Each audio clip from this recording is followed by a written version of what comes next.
नमस्कार,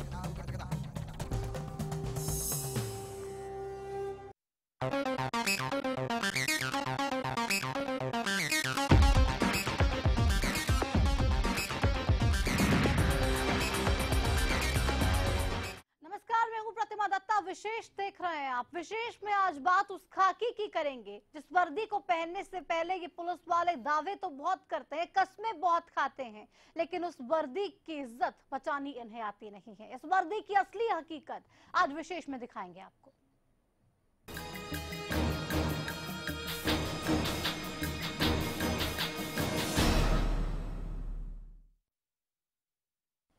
खाकी तेरी यही कहानी। वाकई में हर जगह यही देखा जाता है कि आखिर कैसे खाकी को पहने लोग अपना फर्ज भूल जाते हैं। और जो ये मामला आज आपको दिखाने जा रहे हैं, जो कहानी आपको सुनाने जा रहे हैं, वो कहानी भी आपकी रूह को कंपा देगी। जिन पुलिस वालों से आप उम्मीद अगर करते हैं कि आप मुसीबत में होंगे तो वो आपकी मदद के लिए आगे आएगी, लेकिन इस कहानी को देखने के बाद आपको इतना तो विश्वास जरूर हो जाएगा कि जितनी मर्जी मुश्किल में आप हो, जितनी मर्जी मुसीबत में आप हो, लेकिन पुलिस आपके काम कभी ना आने वाली।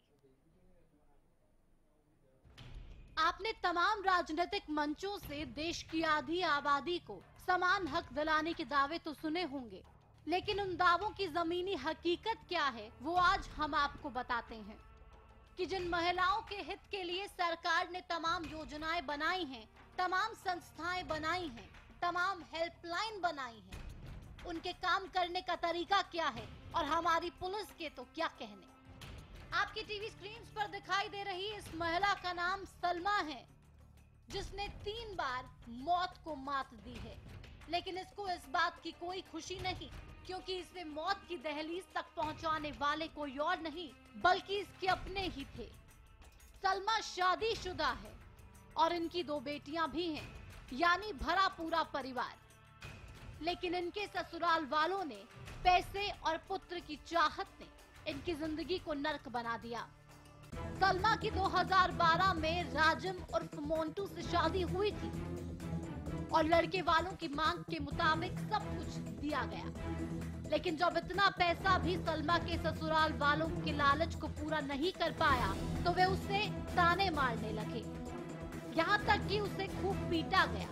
इतना ही नहीं, सलमा ने जब 2 बेटियों को जन्म दिया तो उसे इसकी भी सजा मिली। उसके ससुराल वालों ने 1-2 नहीं बल्कि 3 बार जान से मारने की कोशिश की। मेरी सास और मेरी नंद, मेरे पति ने मुझे मारने की कोशिश करी। किस तरीके से? और दुपट्टे से गला दबाया और सास नंद ने पैर पकड़े, पति ने भी दुपट्टे से गला दबाया, फिर सामने से भी गला दबाया। मैं बेहोश हो गई, मैं सर में भी चोट मारी थी। फिर वो चले गए मुझे छोड़ के। मरा हुआ सोच कर चले गए थे? हाँ, मरा हुआ सोच के चले गए थे कि मर गई। फिर मैं बेहोश हो गई तो वो चले गए। फिर कुछ देर बाद मुझे होश आया। फिर उसके बाद मैंने महिला मंडल में फोन करा। उसके बाद कोई पुलिस नहीं आई। उसके बाद 55 पुलिस स्टेशन से फोन आया, तुम एप्लीकेशन लगाने आ जाओ। हम नहीं आ सकते। खुद आ जाओ कहते हैं? खुद आ जाओ। मदद के लिए पुलिस आपके घर नहीं आई? नहीं आई, मदद के लिए नहीं आई। 2 बार उन्होंने फोन करा, मैंने मना कर दिया कि मैं नहीं आ सकती क्योंकि मेरे पास कोई नहीं है बंदा। तो वो नहीं आए कि हम नहीं आ सकते।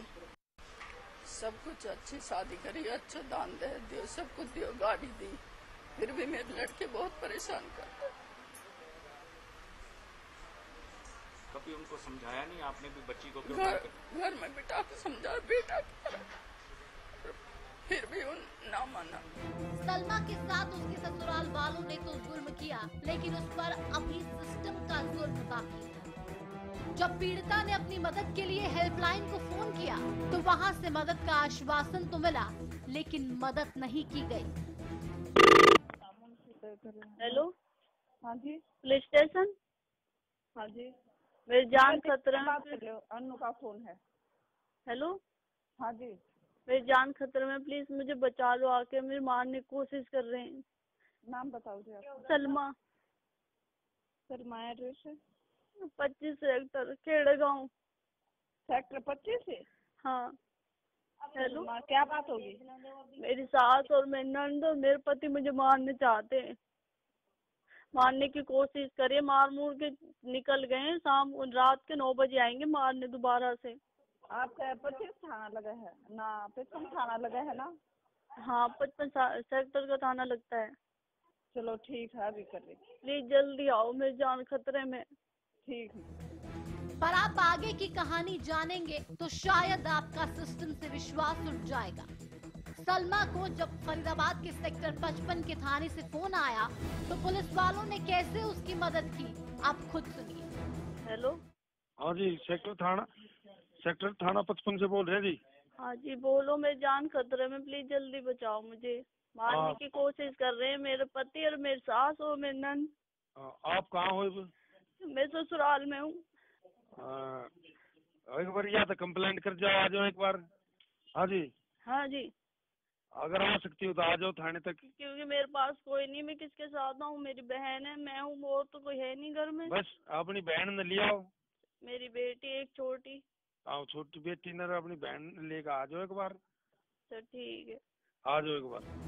जी हाँ, ये उसी पुलिस का चेहरा है जो सेवा सुरक्षा सहयोग का दावा करती है, लेकिन असल में सेवा सुरक्षा तो दूर, सहयोग से भी कतराती है। क्यों सलमा की महिला हेल्पलाइन ने मदद नहीं की? पुलिस ने सलमा की पुकार क्यों नहीं सुनी? कब तक खाकी अपने फर्ज से मुंह मोड़ेगी? क्या ऐसे पढ़ेंगी और बढ़ेंगी बेटियां? क्या आधी आबादी को ऐसे हक दिलाएगी सरकार? क्यों एक मजबूर की मदद करने में सिस्टम असहाय हो जाता है?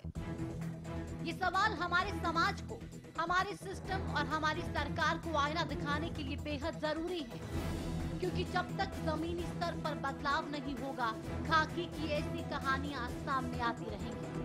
Bureau report, Haryana news.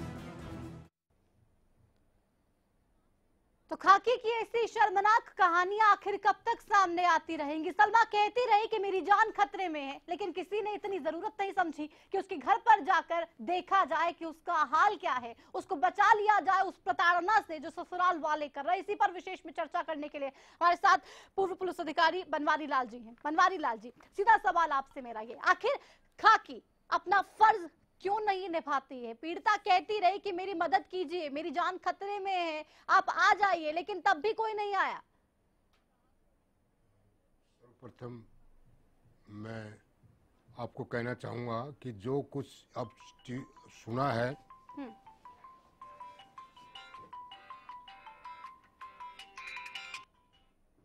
जी, जो कुछ सुना है वो अशोभनीय है। जैसे कि सभी पहले लेडी ने कहा था कभी भेज रहे हैं, उसके बाद दूसरा टेलीफोन आता है तो मेल सुनता है और उसने कहा कि आप आ जाइए, बेटी को लेके आ जाइए, अपनी बहन को लेके आ जाइए। ठीक है। ये तो बिल्कुल ही पुलिस के ऊपर एक कलंक है।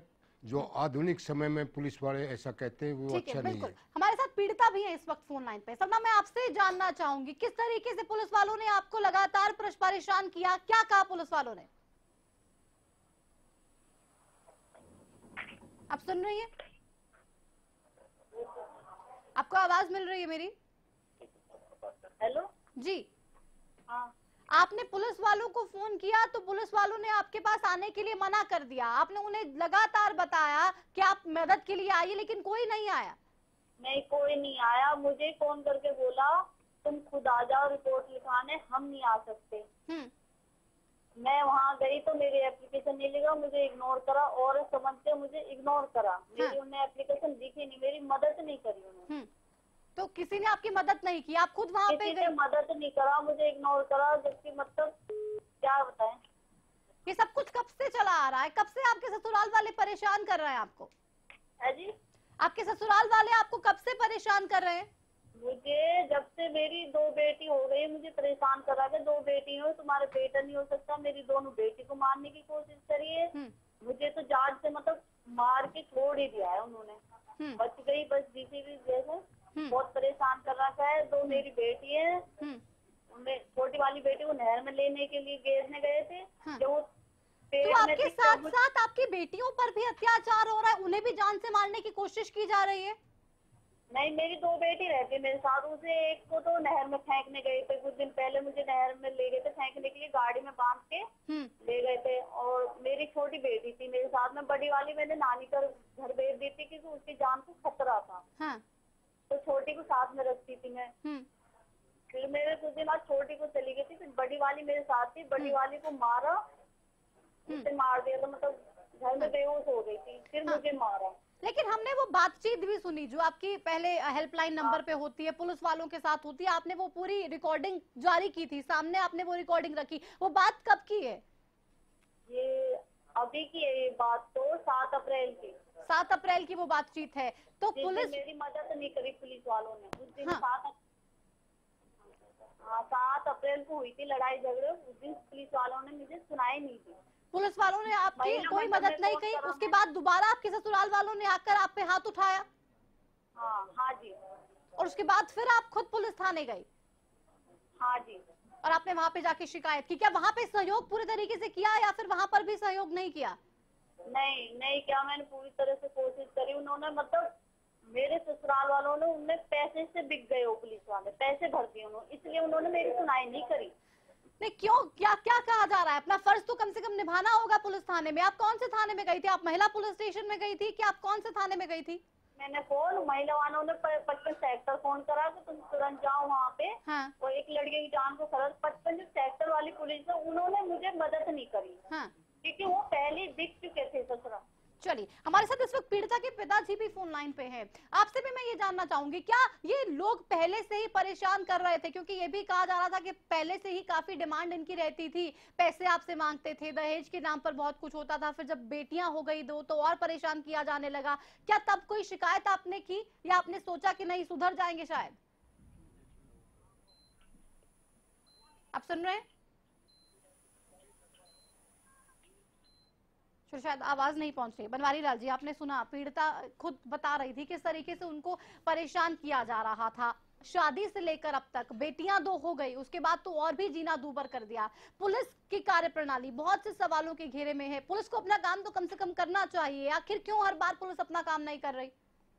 देखिए, जैसा कि पीड़िता ने आरोप लगाया वो पैसे से पिघ गए हैं, तो मैं इस बात पे तो यकीन कम ही करता हूँ।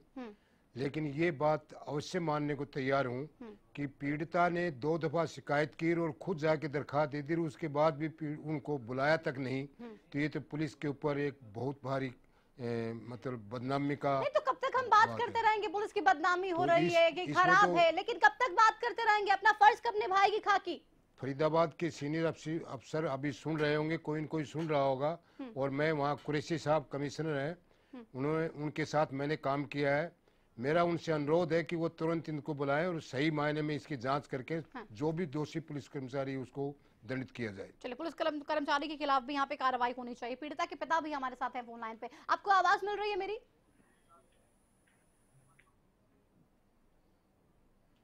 सलमा के पिताजी भी हमारे साथ हैं, आप सुन पा रहे हैं मुझे? जी सुन पा रहा हूँ। क्या ये लोग पहले से आपको परेशान कर रहे थे? क्योंकि हमने देखा दहेज मांगा जाता था और हर जगह पे परेशान किया जाता था, डिमांड्स बहुत ज्यादा थी, मारा पीटा जाता था सलमा को। फिर 2 बेटियां हो गई तब और तंग करने लगे। क्या पहले आपने शिकायत की या आपने हर बार सोचा कि नहीं बात कर लेते हैं, शायद बात करने से सुधर जाएंगे ये लोग? की थी तो ये बहुत बड़ी पंचायत करके लड़की को ले गए कि आगे से हम ऐसा नहीं करेंगे। हाँ। जब भी लड़कियां पहली लड़की हुई थी उसका हॉस्पिटल तक का सारा खर्चा हमने दिया था। हाँ। इन्होंने एक पैसा कहीं खर्चा नहीं किया, जो भी खर्चा आता था हमारे ऊपर आता था। 2 बेटियां हो गई हैं। आपने कहा कि पंचायत हुई बहुत बड़ी और उस पंचायत बहुत बड़ी पंचायत हुई थी और हमने इनका केस दर्ज करवाया था। हाँ। करीब 25 गाँव के लोग थे, उसमें ये सारा विश्वास लेके गए थे कि आगे से ऐसा नहीं करेंगे। हाँ। और उन लोगों के साइन भी तब भी क्या मारा पीटा जाता था जी? पहले भी जहर देकर, इसको जहर देकर मारने की पहले कोशिश की गई। फिर उसके बाद 23 जनवरी को इसको नहर में बांध कर ले गए, घर से नहर में फेंकने की कोशिश गई। 23 जनवरी की बात है। उस पर 100 नंबर पे फोन हुआ था, वो भी हमने एप्लीकेशन लगाई थी थाने में 55 में, और उसके भी 100 नंबर की रिकॉर्डिंग भी है वो। ठीक है, रेनू जी हमारे साथ हैं बीजेपी से जुड़ 100 नंबर पे जो फोन किया था। हाँ ठीक है, रेनू भाटिया जी बीजेपी से इस वक्त हमारे साथ जुड़ गए। रेनू जी, आखिर खाकी कब तक सवालों के घेरे में? एक महिला लगातार पुकारती रहे, आपके महिला हेल्पलाइन में फोन किया कि मेरी मदद कीजिए, जान खतरे में। पुलिस वाले फोन करते कहते कि आप खुद थाने आ जाइए। महिला ना थाने पहुंच पाती है और उसके ससुराल वाले खुद वापस घर पर आकर उसको दोबारा से मारते पीटते हैं। मैंने आपकी ये न्यूज देखी और बड़ी शर्मनाक बात है कि आज भी दहेज के लिए और बेटा होने के लिए इस तरह की वारदातें, ये तो शर्मनाक है, लेकिन पुलिस का रवैया भी आपने देखा होगा रेणु जी। इस पर पुलिस क्यों सवालों के घेरे में, ये भी आपने देखा होगा। क्या ये शर्मनाक नहीं है? प्रकार से लड़की ने बयान दिया है कि उसने पुलिस को कॉल किया, वो निंदनीय है। अगर इस तरह की बात है तो मुझे लगता है इस पुलिस के अधिकारी के ऊपर बात होनी चाहिए। और मैं स्वयं जब अभी मैंने थोड़ी देर पहले आपकी ये न्यूज देखी और मैं रिक्वेस्ट करती हूँ उन लड़की वालों से कि एक बार संपर्क करें या अपना फोन नंबर दे दें ताकि मैं पूरी बात को समझ पाऊँ। ठीक है, तो आप उनसे बात करके बात समझना चाहती हैं। क्या आश्वासन देंगी रेणु जी मुझे इस पर? बिल्कुल बिल्कुल आश्वासन आप इस मामले पे रेणु जी क्या दे रही हैं? बिल्कुल, मैं पूरी बात लड़की से सुन लूं, समझ लूं और फिर मैं उसके बाद जो नेक्स्ट स्टेप होगा ऑफिशियली वो करूंगी। चलिए ठीक है, आपका नंबर इन्हें प्रोवाइड करता है, शायद आप इनकी कोई मदद कर पाए। उम्मीद हम करेंगे कि आप मदद जरूर करेंगी। एक ब्रेक लेना होगा, यहाँ पे वक्त ब्रेक का हो चला है। बहुत से सवाल है जिनके जवाब अभी लेने हैं कि आखिर कब तक ये सब कुछ चलता रहेगा और कब तक खाकी अपना फर्ज निभाएगी नहीं। हालांकि आश्वासन दिया जा रहा है, रेणु जी कह रहे हैं कि मैं देखूंगी पूरा मामला और उसके बाद हम कोशिश करेंगे कि हल निकाला जाए और अधिकारियों के खिलाफ सख्त कार्रवाई जरूर होनी चाहिए जो अपना काम करते नहीं। एक छोटा सा ब्रेक, तुरंत लौट रहा है, बने रहिए हमारे साथ।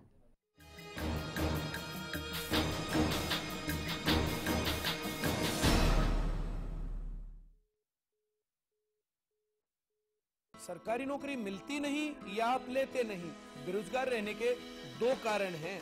या तो आप कोशिश नहीं कर रहे या आपकी दिशा गलत है। सरकारी नौकरी कैसे पाई जा सकती है, देखिए हमारा खास कार्यक्रम कैसे पाएं सरकारी नौकरी, हर रोज दोपहर 2:30 बजे।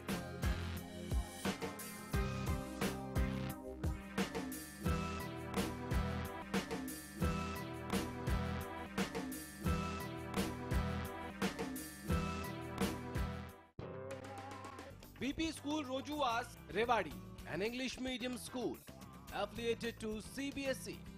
Admission open from class nursery to 12. Hostel facility for boys, girls and teachers. Special coaching for Navodaya School, Sainik School, Military School, Rice Sports School, IIT and PMT.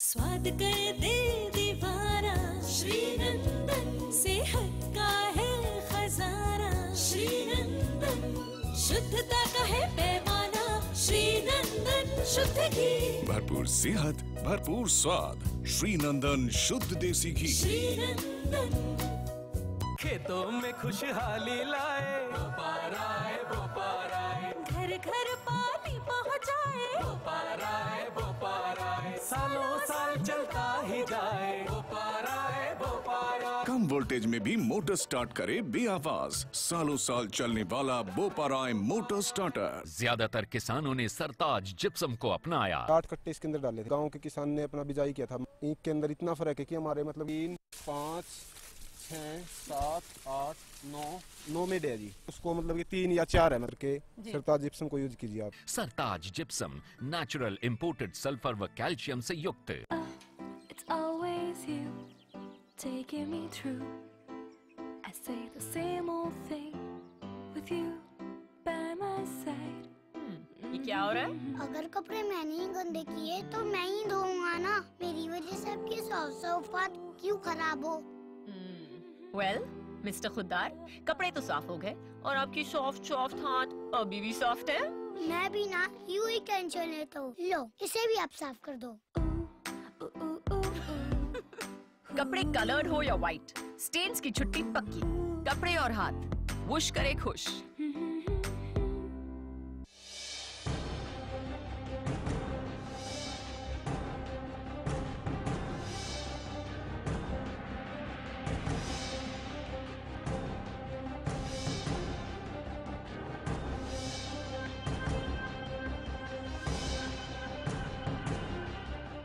ज्यादातर किसानों ने सरताज जिप्सम को अपनाया। सरताज जिप्सम ने ते ढीला भी खत्म कर देता, सब बूटियां दी उम्र ही वधा ਦਿੱਤੀ ਆ। वाह भी वाह, सरताज जिप्सम ने कमाल कर ਦਿੱਤੀ ਆ। ਸਰਤਾਜ ਜਿਸਮ ਨੇ ਬੱਲੇ ਬੱਲੇ ਕਰਾ ਦੇ ਖੇਚਾ। सरताज जिप्सम वाले पट्ठियां ने ते मज्जां दा दुੱਧ ही वधा ਦਿੱਤਾ। सरताज जिप्सम नेचुरल इंपोर्टेड सल्फर व कैल्शियम से युक्त। सिरसा में अब खत्म हुआ अंतर्राष्ट्रीय स्तर की शिक्षा का इंतजार। MDLR ग्रुप लेकर आए हैं MDK इंटरनेशनल स्कूल। हरियाणा के हरित क्षेत्र सिरसा में विश्व स्तरीय शिक्षा की खास पहचान।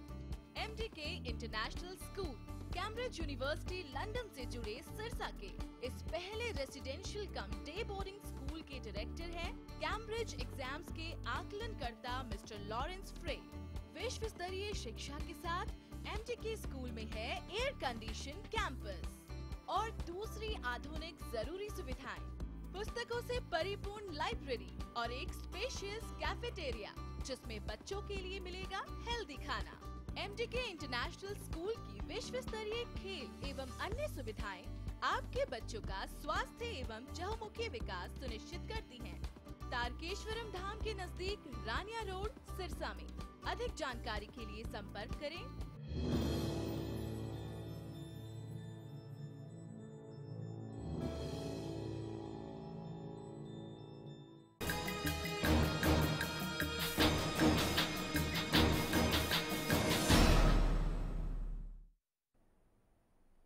आज फिर से खाकी बेपर्दा हो गई है और असलियत खाके की आपको हरियाणा न्यूज ने अभी दिखाई कि आखिर कैसे अपना फर्ज निभाया नहीं जाता और हर बार ये कह दिया जाता है कि कार्रवाई कर देंगे। क्या कार्रवाई करने से सब कुछ ठीक हो जाएगा? इसी पर चर्चा हम कर रहे हैं। बनवारी लाल जी हमारे साथ है इस पर चर्चा करने के लिए और बीजेपी से रेणु भाटिया जी हमारे साथ है फोन लाइन पे। रेणु जी, आप कह रही थी इस पूरे मामले में आपने आश्वासन दिया कि आप बात करके देखेंगे कि आखिर माजरा क्या है और आप देखेंगे कैसे इसमें कार्रवाई की जा सकती है। लेकिन सीधा सवाल मैं आपसे ये जानना चाहूंगी कि आखिर ये सब कुछ हो क्यों रहा है? आखिर क्यों पुलिस वाले अपना फर्ज नहीं समझते हैं? जब एक हेल्पलाइन नंबर पे कॉल किया जाता है तो वाकई में किसी को शौक नहीं है कि मस्ती में कोई फोन कर दे। परेशानी बहुत ज्यादा होती है तभी किया जाता है और जब पुलिस मदद के लिए भी ना आए तो क्या फायदा है ऐसी हेल्पलाइन का?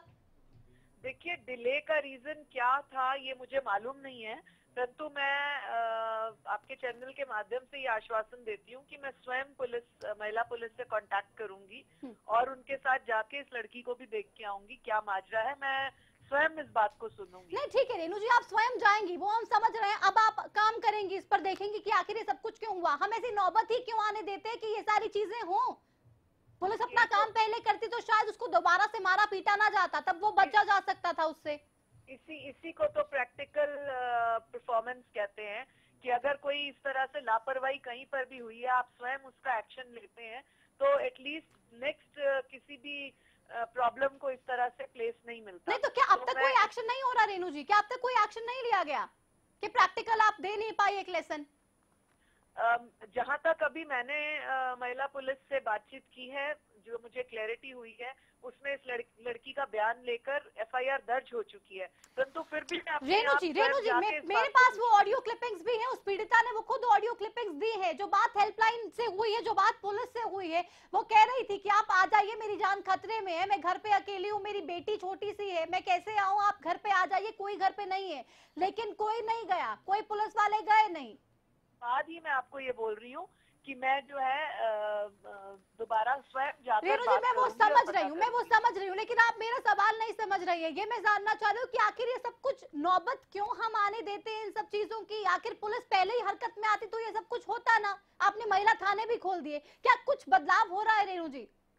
देखिए, अगर हम खुद प्रैक्टिकल किसी भी प्रॉब्लम को सॉल्व करने के लिए आगे बढ़ेंगे तो इसी के साथ साथ रेणु जी दिक्कत तो यही है ना, दिक्कत तो यही है कि प्रॉब्लम को सॉल्व करने के लिए वो गए ही नहीं, प्रॉब्लम को सॉल्व करने के लिए वो गए ही नहीं। अगर चले जाते तो शायद थोड़ा सा भला हो जाता। बनवारी लाल जी, आपको इसमें क्या लग रहा है? क्योंकि पुलिस काम करने से ही कतराती है। कोई फोन करता है तो उन्हें लगता है ठीक है हो जाएगा, नॉट सॉर्ट आउट हो गया तो ठीक है, नहीं हुआ तो बाद में स्टेशन तो आ ही जाएंगे।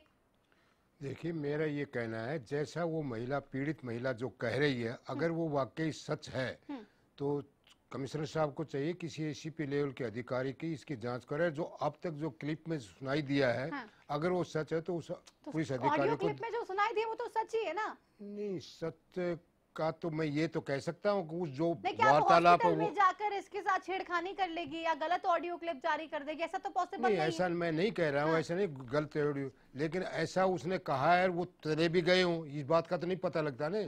ये तुरंत ही वहाँ थाने में चली गई तो इसका बात का भी नहीं पता लगता। अगर ये उस किसी भी अधिकारी ने, पुलिस अधिकारी ने उसको कहा तो थाने में आ जा और अपनी बेटी को साथ लेके आ, तो ये अशोभनीय है और उसके खिलाफ कार्रवाई होनी ही चाहिए। बहुत शुक्रिया आपका बनवारी लाल जी स्टूडियो आने के लिए और इस चर्चा के लिए। ये अशोभनीय है, ये शर्मनाक है और कार्रवाई जरूर होनी चाहिए, क्योंकि हमारा शायद पुलिस वालों का अब यही बन गया है कि कोई काम ना करना, ये कहना कि आप थाने आ जाइए तभी हम कुछ एक्शन ले पाएंगे, तभी हम कुछ काम कर पाएंगे। लेकिन जब वाकई में लोगों के भले के लिए सोचेंगे, सेवा सुरक्षा सहयोग जब सिर्फ कहने मात्र के लिए रह नहीं जाएगा, जब वाकई में उस दिशा में काम करेंगे और सेवा सुरक्षा और सहयोग के असल मायनों को समझ पाएंगे, तभी शायद बदलाव होगा और तभी पुलिस वाले अपनी वर्दी के फर्ज को निभा पाएंगे। उम्मीद करते हैं इस मामले में कार्रवाई हो उन तमाम पुलिस अधिकारियों के खिलाफ जिन्होंने लापरवाही बरती और कोई एक्शन नहीं लिया। इसी के साथ विशेष में इतना ही। नमस्कार।